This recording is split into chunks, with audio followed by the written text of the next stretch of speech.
Hello physical fiends, it is Jordan here. The Nintendo Switch 2 has been out 2 months now, pretty much, and there's been much doom and gloom about the physical release situation, before release and even now, and rightly so. It's been a worrying time for those of us who prefer physical video games, and there are a lot of us. I mean, this channel has almost 30,000 of you. Never mind those who've not been blessed with the algorithm or those who can't stand my voice to subscribe. But since it's been 2 months, I want to go over which games have proper physical releases, what to look forward to in the future, and how does it compare to the original Nintendo Switch.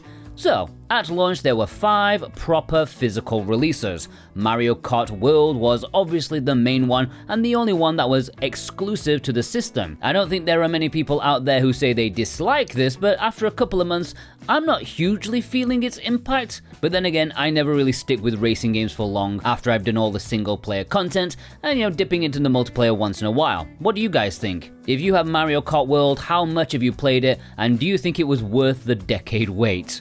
Nintendo bolstered their launch lineup with some Nintendo Switch 2 editions of their massive Zelda games. Breath of the Wild, which, after putting in like 80 hours or something around the Switch's launch, I have little desire to go back and play again. But Tears of the Kingdom, which I didn't get to play because I have a job and I do YouTube, how could I possibly fit it in? But I did buy this Switch 2 edition because why not? It'll be the best one to buy in the future. Cyberpunk 2077 was the biggest third-party title, not a Switch 2 edition, but a bespoke game that was not available on Nintendo's previous hardware. An ambitious port and a bit of a showcase for what the Switch 2 can be capable of. Rune Factory Guardians of Azuma was the underdog launch title, releasing in its Nintendo Switch 2 edition, a mid-level publisher not going the cheap route and providing a proper physical cartridge.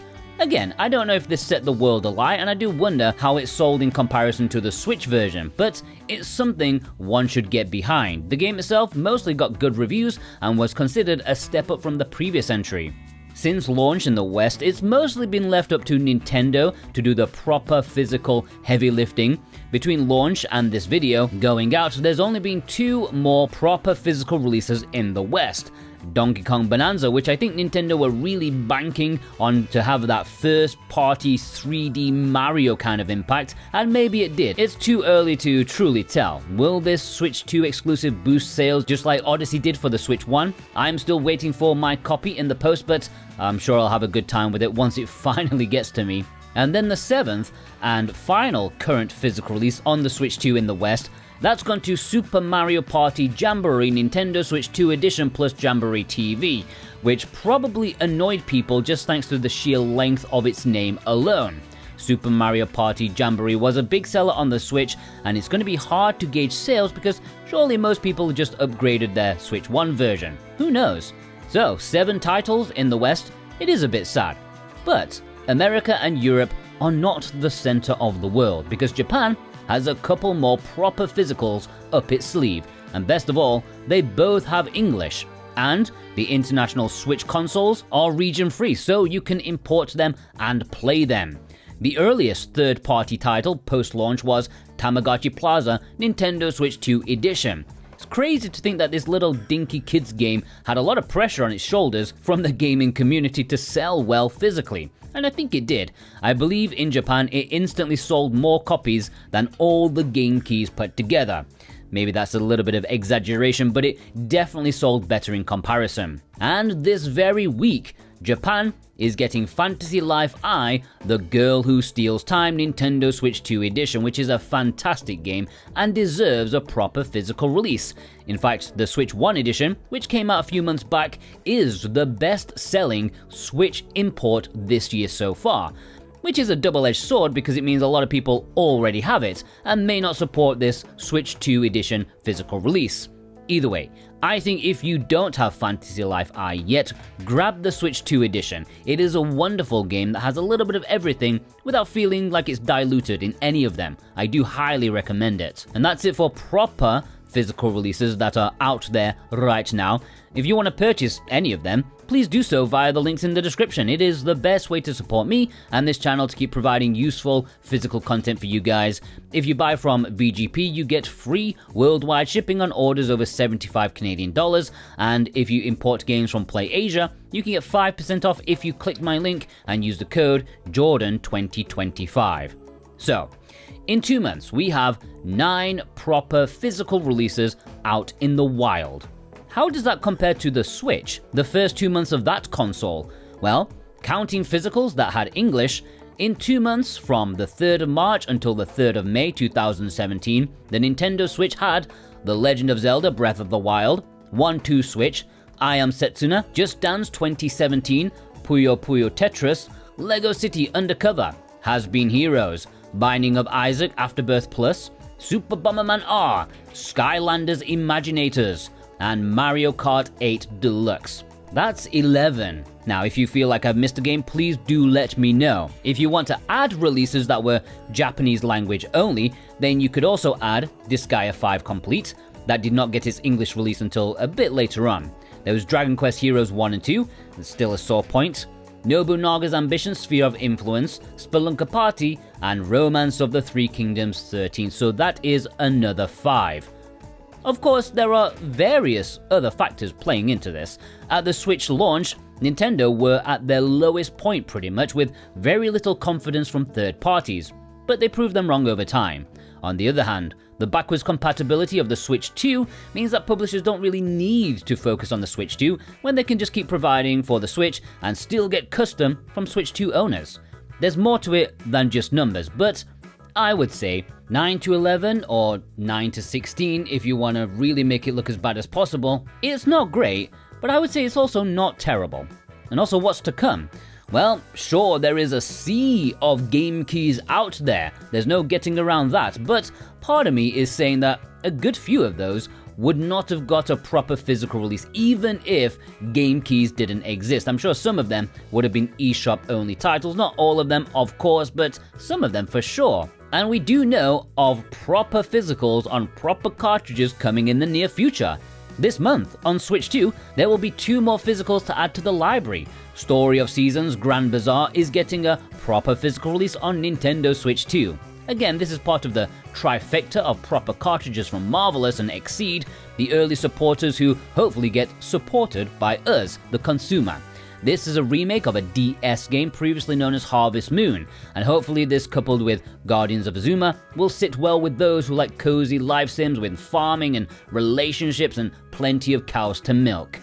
Kirby and the Forgotten Land, Nintendo Switch 2 Edition plus Star Cross World, another long-winded title, but it's another proper cartridge from Nintendo themselves. It includes a fantastic base game, maybe my number 1 Kirby game. I did a ranking on my other channel and pretty sure this was number 1, I can't remember now, and it's coming to the Nintendo Switch 2 with content expansion, which I'm really looking forward to. Daemon X Machina, Titanic Scion is the last of the Marvelous commitments that we know of.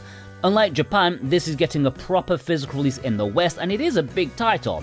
A big-ish budget release that's going toe-to-toe with other consoles, and the fact that it's getting a proper cartridge release on Switch 2 means it certainly stands out. Mecha fans will want to take a look at this when it releases in September, and it's even getting a collector's edition too. Pokemon Legends ZA for Nintendo Switch 2 Edition is following in October, the 16th to be precise. Pokemon's first proper outing on Switch 2, and it will no doubt run perfectly now that Nintendo have outspec'd Game Freak's lack of care. I'm not completely sold on this one. The previous Legends game, Arceus, had a really nice, unique setting, whereas this one seems a bit safer, but who knows. In October, we also need to look over to Japan because they have a physical release over there too. Another one that has English.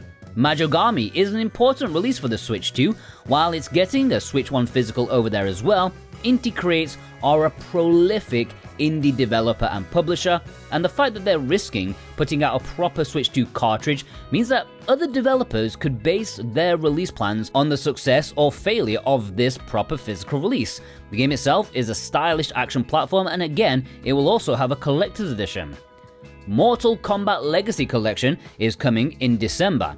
Now, I do anticipate physical releases between October and December. We just need some solid release dates for some other games that I'll talk about in a second. But this is a really nice surprise. A very awesome looking Mortal Kombat collection. It will have a proper physical release on Nintendo Switch 2 in both the standard edition as well as a deluxe edition. This seemed unlikely and I borderline didn't believe it when I heard it, and I think if the physical community, you guys, hadn't been so vocal these past few months, I would have bet that this was going to be a game key, but they heard your voices, and so they changed their mind. So yeah, let's hope it's worth it for them.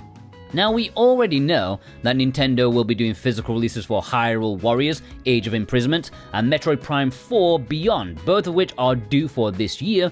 We just don't have any proper release dates for them.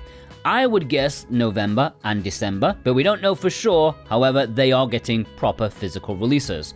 And finally, we have Sonic Racing CrossWorlds, which is also an important release. I've said that quite a few times now, because Sega were one of the biggest offenders when it came to game keys at launch. And I think they saw how badly they did, and so they've had to reevaluate the Switch 2 release of Sonic Racing CrossWorlds. In fact, they've stated they have specifically delayed the Switch 2 release compared to other consoles, and in early 2026, they will be offering this on a proper cartridge. That is a bit concerning since it's releasing much later than the other versions, and by the time it does come out, I'm worried no one will bother with it since, well, they bought it on other consoles, and that will send the wrong message to Sega. So hopefully, if you out there are wanting to send the right message and you're interested in Sonic Racing CrossWorlds, just wait for the Switch 2 version, okay? Just to give that support. I know you can hold out a few months, and it'll probably be a more polished experience by that point too.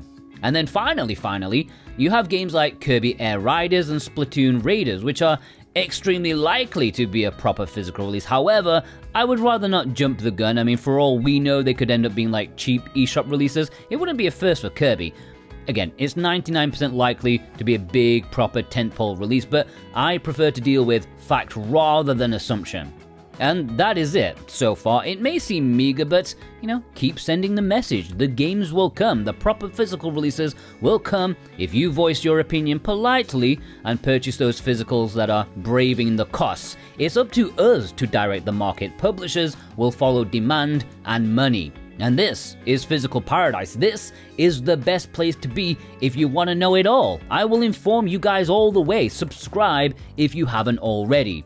And also, if you want to keep up with Switch 2 physicals specifically, well, I'm going to be maintaining an Excel sheet linked down below in the description and pinned comment with all the proper physicals, both Western releases and Japanese releases with English. There are no game keys on there. It's obviously quite small right now, but if you need a resource, you might want to bookmark it with your browser because every time you check it, it might be getting fatter for sure, a bit like me. Anyways, I hope this video was interesting or useful, maybe hopeful or depressing, I don't know, let me know below, and I hope you all have a fantastic day. Take care.